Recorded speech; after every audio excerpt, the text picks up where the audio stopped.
योगेश्वर भगवान कृष्ण के सखाओं की भांति श्री राधा रानी की भी कई सखियां थीं। श्री राधा रानी जी की 8 प्रमुख सखियां थीं जो अष्ट सखी के नाम से सुविख्यात थीं। इन सखियों के बिना राधा रानी की कल्पना अधूरी है। राधा रानी की अष्ट सखियों में से सबसे प्रमुख सखी ललिता जी हैं। मोर पंख सी नीली साड़ी ओढ़े ललिता जी प्रिया प्रीतम को पान प्रदान करती हैं। ललिता जी हर कला में निपुण हैं और राधा जी की सबसे प्रिय सखी हैं।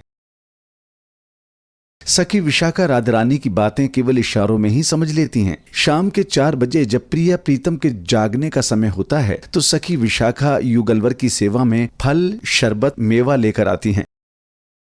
सखी चित्रा राधा की तीसरी सबसे प्रिय सखी हैं। चित्रा के अंगों की चमक केसर की भांति है। ये राधा जी का श्रृंगार करती हैं।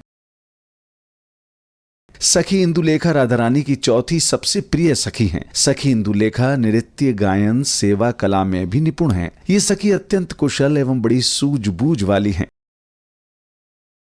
सखी चंपक लता को युगलवर के पसंद के अनुसार भोजन बनाने की जिम्मेदारी दी गई है। ये युगलवर की पसंद के अनुसार 24 व्यंजन, 56 भोग बनाकर रसोई सेवा में लगी रहती हैं। सखी रंग देवी का काम प्यारी जी की वीणी गूंथना, श्रृंगार करना और प्यारी जी के नयनों में काजल लगाना है। राधा रानी को कपूर और चंदन से बनी वस्तुएं प्रस्तुत करती हैं। ये विविध रंगों के वस्त्रों का प्रीतिपूर्वक चयन करके प्रिया जू को धारण कराती हैं।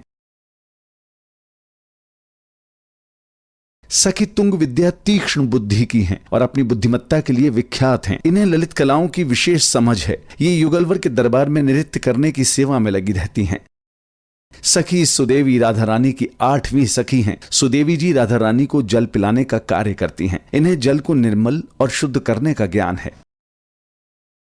आह्लादिनी शक्ति श्री राधा रानी का महल 8 गांवों से घिरा हुआ था जिनमें विशेष गुणों से युक्त उनकी 8 सखियां रहती थीं। इन्हीं नव देवियों की शक्ति से कान्हा ने लीलाएं की। 7 बरस के सांवरे ने 10.5 किलोमीटर लंबे और 21 किलोमीटर में फैले पर्वतराज को उठाया। कछु माखन को बल बढ़ियो, कछु गोपन करी सहाय, राधेजू की कृपा से ग्रीवर लियो उठाए। ये पंक्ति नव शक्तियों की बात को पुष्ट करती है। श्रीधाम वृंदावन में इन अष्ट सखियों का मंदिर भी स्थित है।